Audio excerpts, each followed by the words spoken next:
Romans 15:13 says, now may the God of hope fill you with all joy and peace as you trust in him, that you may overflow with hope by the power of the Holy Spirit. I think the world needs hope so desperately. So that one I find myself quoting a lot these days. Well, I think the story that's changed my life is the story of Jesus.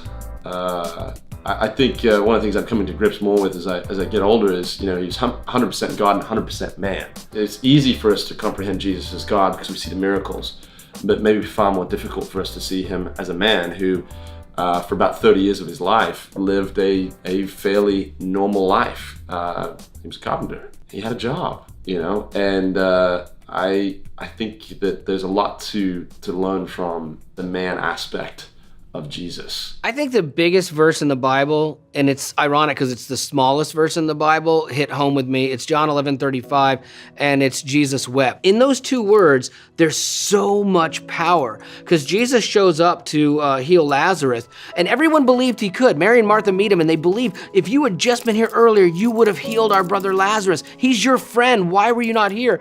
And he weeps, and not cries, he wept. And I think that's because he realized Lazarus wasn't just sick. Because he died, he was risen from the dead, and we're still talking about Lazarus today. If Jesus had shown up and given him some Sudafed, then it wouldn't have the same impact. But Jesus knew that story, but he also knew that Mary and Martha didn't know that. I think that shows his empathy for them, knowing they're going to have to walk through something that hurts to get to something that's really great.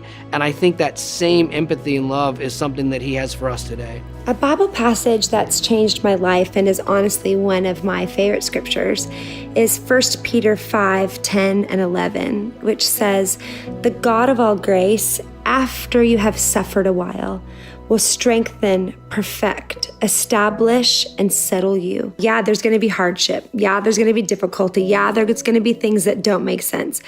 But those seasons of difficulty will always lead to a beautiful season of harvest. The Bible passage that has changed my life was one that my husband chose.